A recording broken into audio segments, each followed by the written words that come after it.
Welcome to the Nerd Party. It's not working. Well, how long since you've cleaned the heads? The what? The heads. Do you have any alcohol? To drink? What? No, to clean it. Check the tracking. The rental place closes in 2 hours. Shut up, it's working. Time for a RetroPerspective.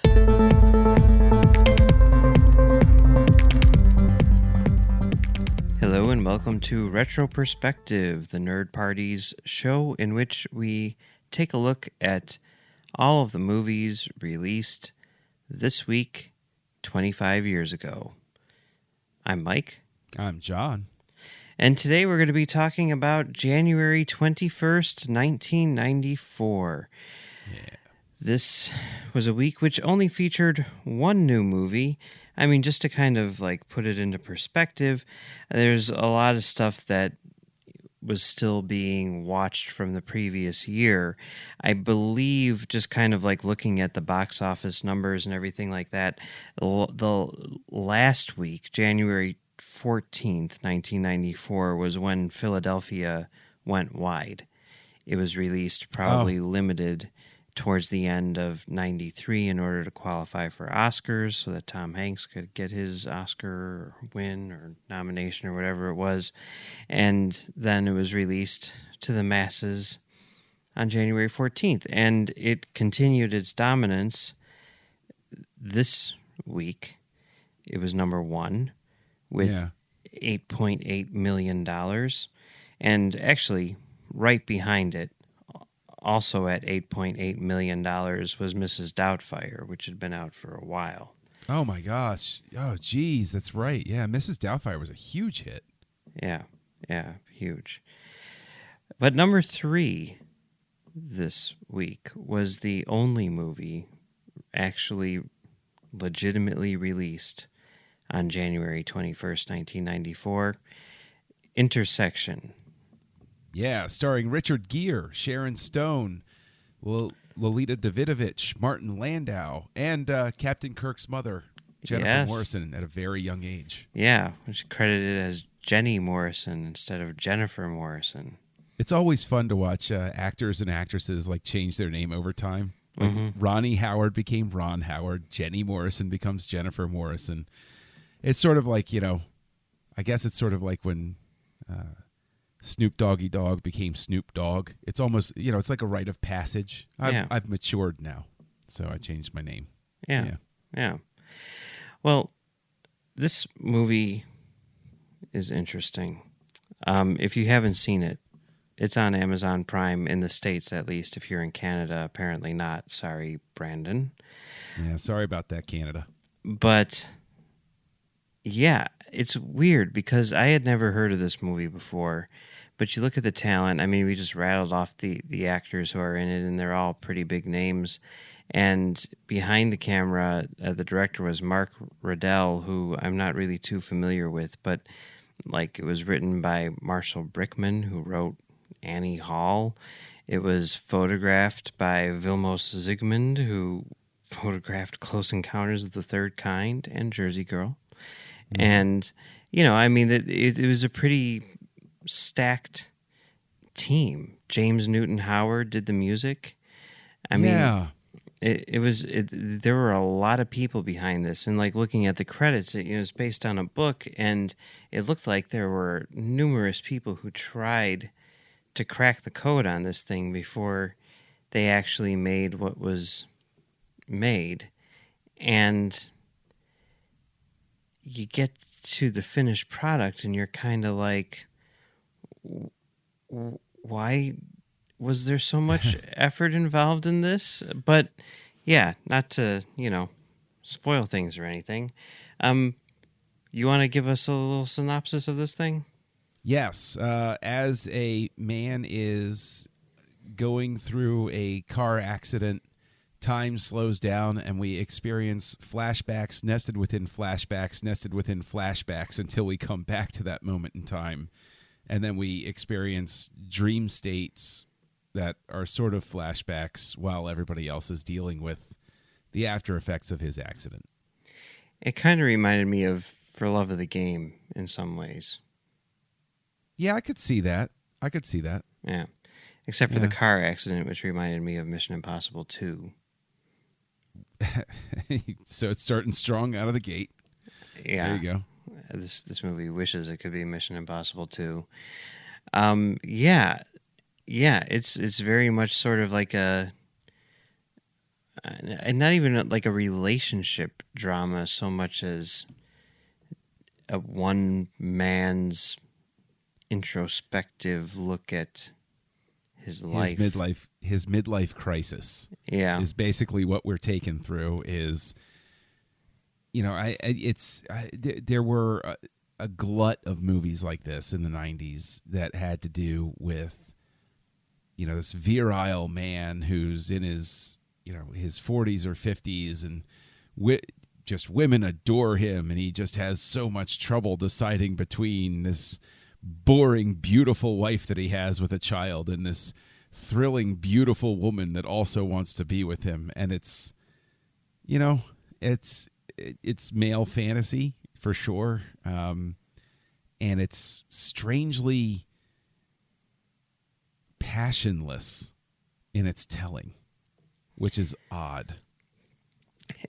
The whole time I just kept on thinking, like, you know, it's presenting this character like he's sort of at a crossroads, and his life is really, you know, kind of terrible because, you know, just the all these things which are happening to him, you know, like, oh, he's in a passionless marriage and stuff like that. And, you know, the whole time I kept on thinking, like, this guy is incredibly unlikable. Like, yes, he is making one dumb choice after another, and since it's all told from his perspective, you can kind of like see that the way it's presented is almost like, oh, why don't these women treat me the way I want to be treated? What's wrong with them? You know what I mean?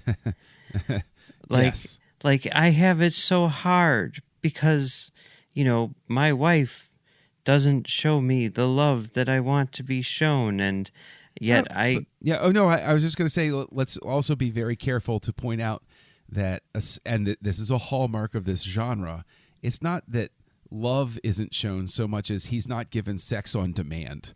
And that's really the big hurdle for him. But even that isn't true, right?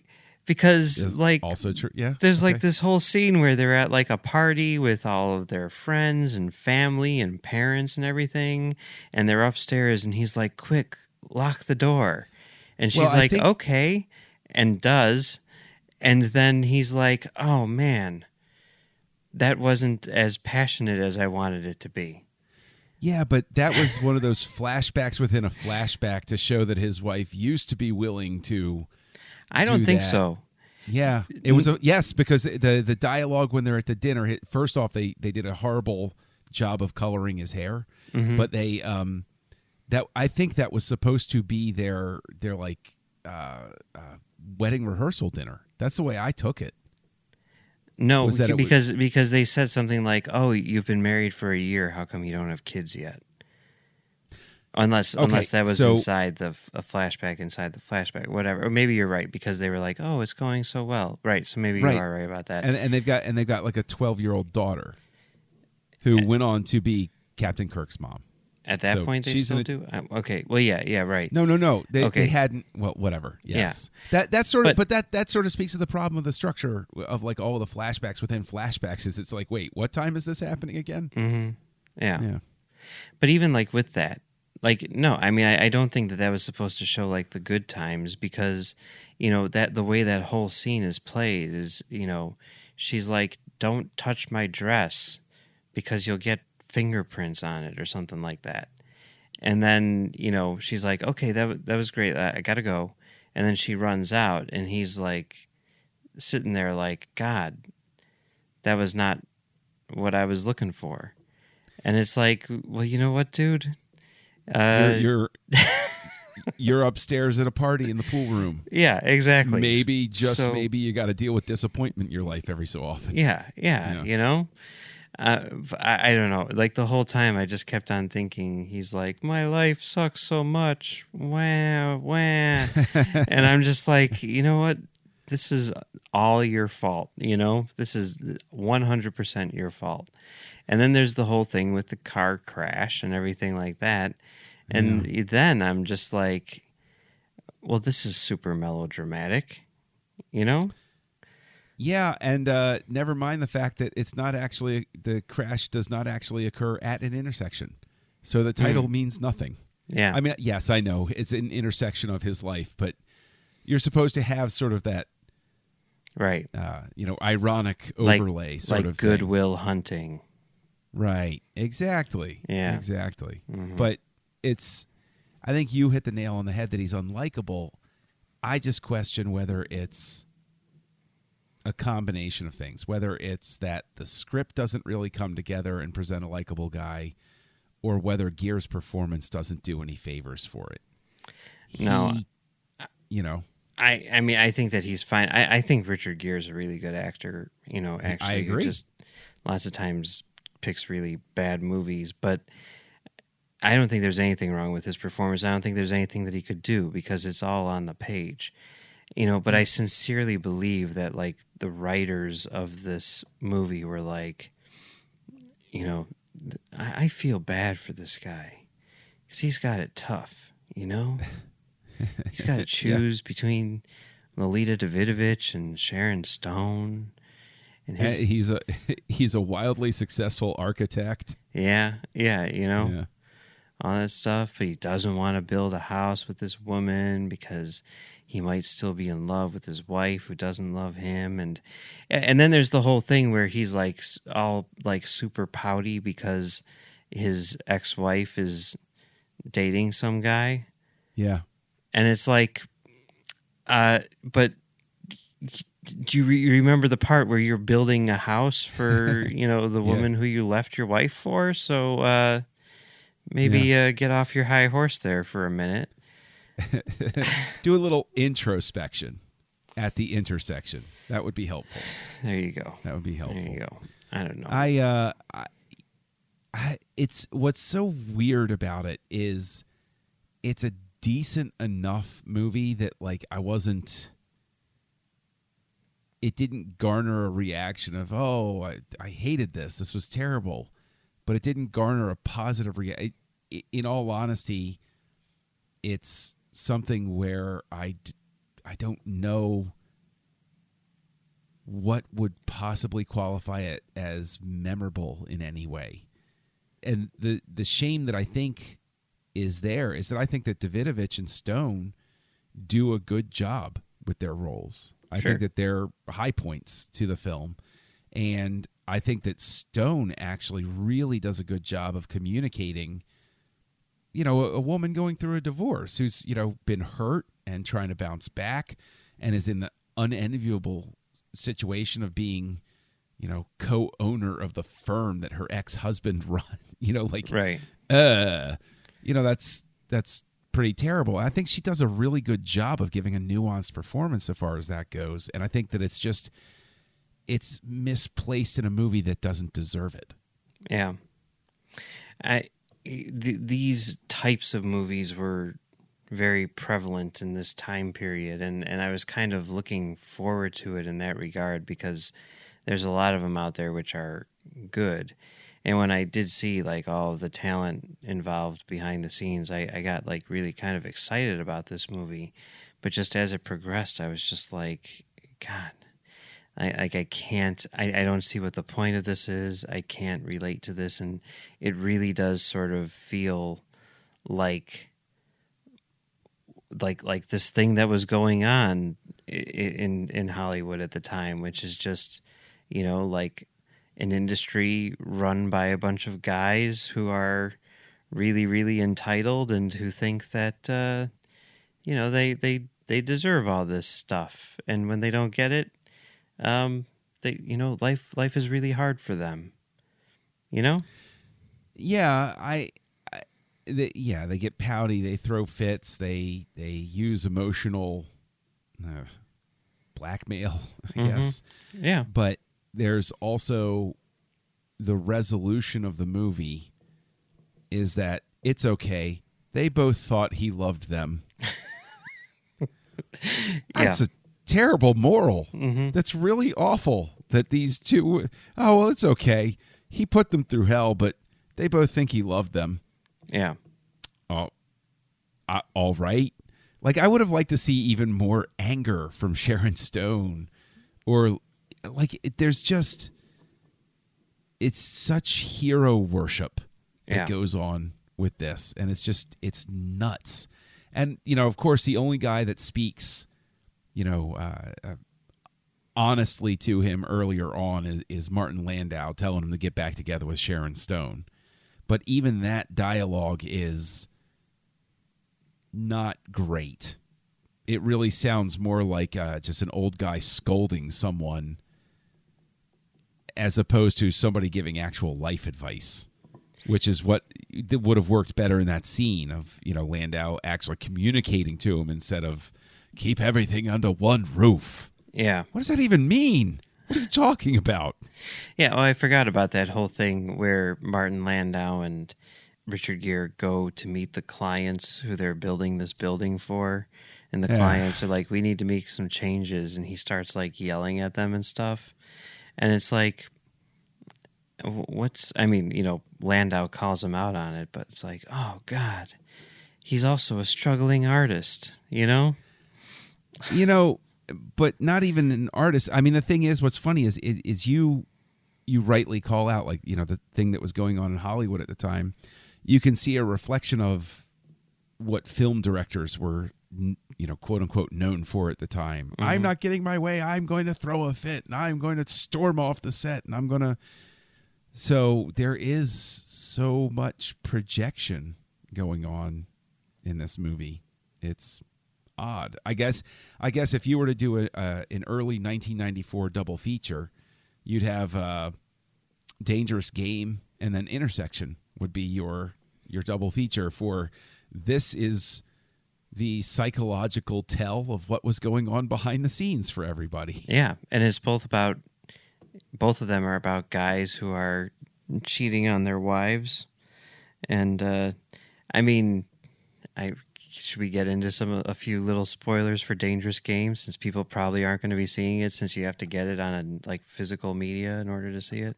I think it's okay to spoil Dangerous Game at this point. Like, there's this whole thing where this is so ridiculous. The whole movie is like he's married with a kid, and basically while he's off on his movie sets, he has numerous affairs with various women. The only person who you see him have an affair with is Madonna, but whatever. It's like eating at him, it's gnawing at him. That's his whole that's his moral dilemma, right? And finally he decides to come clean, right? Not because he feels bad for his wife, but because he can't live with the lie anymore, Mm-hmm. So he decides to fly back to New York and tell his wife that not only has he slept with Madonna, but this is something which has been going on for years and years and years with countless women, right? And he just unloads all of this. On the day of her father's funeral. That doesn't seem ill-timed. And then she calls him out on it, and then that's basically the end of the movie. But it's like, anyway, there are lots of parallels. Anyway, yeah, and the thing that sucks is, and the thing is, there are plenty of movies that have dealt with this sort of thing, and the fact that real people get in situations, they get out of control. There are a whole bunch of layers that can go on in people's relationships that are interesting to explore. But this is not that. It sounds like Dangerous Game is not that, but Intersection is not that either, because this isn't a nuanced exploration of how relationships can erode over time and people can honestly make mistakes and they can either redeem themselves or they can move forward. This is literally just a story about a guy who's so awesome he can't handle it. His cup overflows. Yeah. And his great crisis of the heart is, how on earth am I going to manage all of this that I have? Yeah. It's a tough life, man. I mean, a movie which does deal with that stuff. I mean, it's not like the primary focus of the movie, but it's a movie which I kept on thinking about while watching this, is another Richard Gere movie from, I guess, similar time period.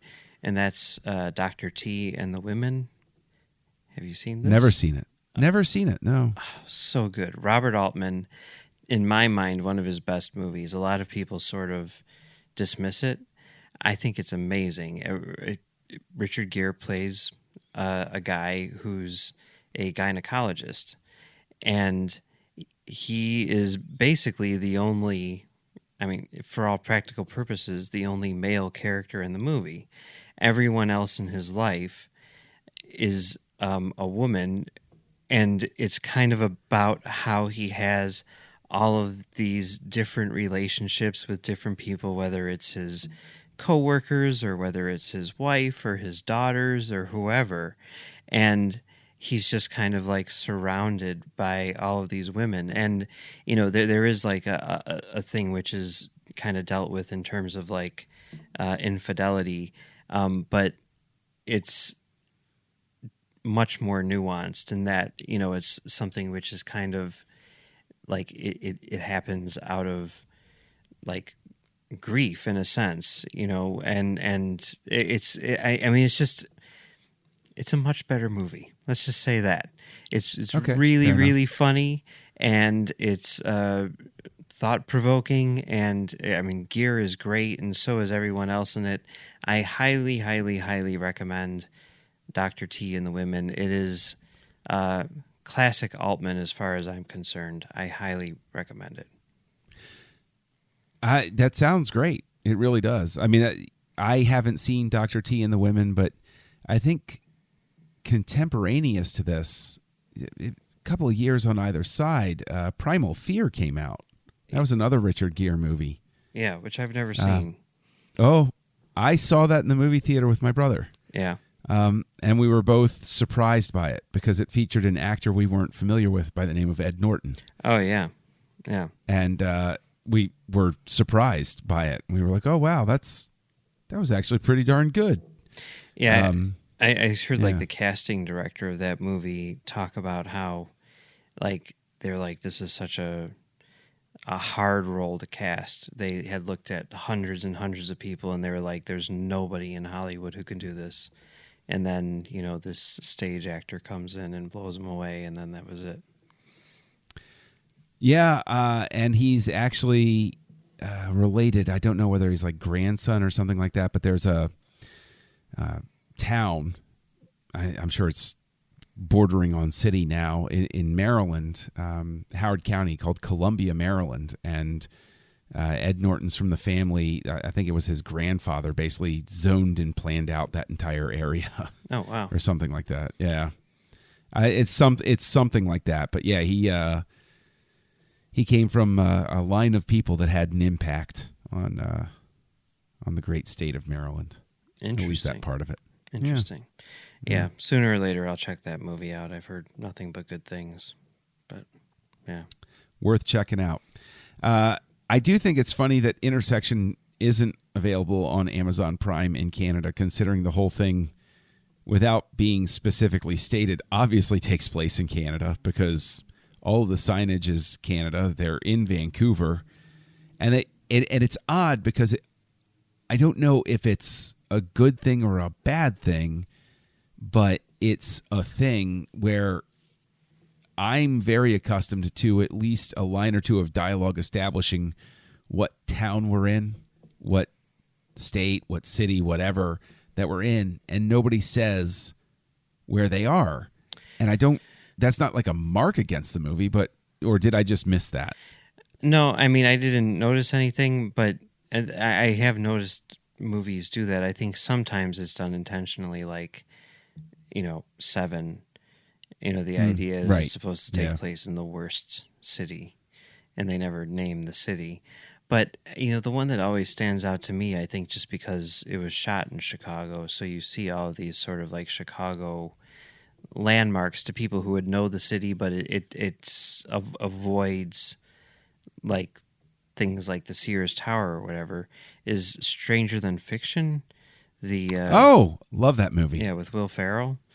Yeah, I love that movie. I think it's delightful. Yeah, shot in Chicago, takes advantage of everything that Chicago has to offer, and yet completely avoids anything that says Chicago. And I can't figure out why. Like, if you're going to go through the trouble and the expense of shooting in Chicago, why would you try to hide that it's Chicago? That always just boggled my mind. I could probably come up with some sort of bizarre reasoning, but it would just be an attempt at bizarre reasoning. Yeah. Like specifically with Stranger Than Fiction, I could see where it could conceivably have to do with the structure of those characters' lives. Yeah. But, that's just, it would just be conjecture. Like, I could see it happening, like a movie shooting in Toronto, or like, in the case of this, where they shot in Vancouver because that's where people go to shoot movies because it's cheap, right? Yeah. But you don't necessarily want it to specifically take place in Vancouver, and so you just don't say where it is. But, yeah. Yeah, It's weird, nonetheless. Road signs and meters definitely indicated it wasn't America. Yeah, yeah. But one thing you mentioned, the soundtrack's done by James Newton Howard, whose work I typically thoroughly enjoy, but the voice of this score does not seem to match this film. Yeah. And I don't know if that contributes to some of the problem of the tone. But at no point did I feel like this music was communicating or helping to communicate something I might have been missing in the performance or the script. It wasn't pushing things over the edge, and I'm very unaccustomed to that with a James Newton Howard score. It's interesting because it seems like at some point along the way his career took a turn. Like if you look at the stuff that he was doing early on, it was stuff like Wildcats or Major League, things like that, Pretty Woman. And then, later on, of course, we get, Batman Begins and Unbreakable and, even The Fugitive and all this stuff. It seems like, I don't know. I mean, I'm guessing that the people who do things like romantic comedies probably aren't held in as high esteem as people who do like the big action movies. And, he somehow or another graduated to that later on in his career, Yeah, and he's made some incredible scores that I absolutely love. Yeah. This was not one of them. No, I would agree. No. I would agree. So, okay. So we're in agreement that Intersection, not good? I actually wind up I don't know why, but I was trying to give it as many breaks as possible. But as we've sat here talking through it, no, this isn't really that good. No, That's fair. I agree. I'd say it's probably the worst of the three movies that I've watched so far. No, Cabin Boy still captures that title for me. Yeah, I was looking at, because I was just trying to figure out, looking at the box office numbers or whatever, Cabin Boy, because I was looking at the numbers for the 21st, and I'm like, I don't see Cabin Boy on here. And I looked, and when it opened up on January 7th, it was number 13 at the box office. Yeah. So there you go. Yeah. But hey, next week we've got three movies. Movies released. 3 movies. Yeah. There's a Wednesday opening again, a lot of those. Blink on January 26th. And then on January 28th, we have 2 movies. Car 54, Where Are You? And Golden Gate. All right. I'm horribly tempted to go with Car 54, Where Are You? I'll decide in the margins. But that was definitely in the midst of that 1950s TV show resuscitation phase that we were going through that begat things like the Beverly Hillbillies, which wasn't great. Yeah, or even Naked Gun, right? I mean, well, Naked Gun is a classic. But it was still Naked Gun is still a TV show thing, right? Yeah, but that was like a cult 70s show. Car 54, Where Are You? Is part of the Beverly Hillbillies and McHale's Navy crowd. Yeah. Yeah.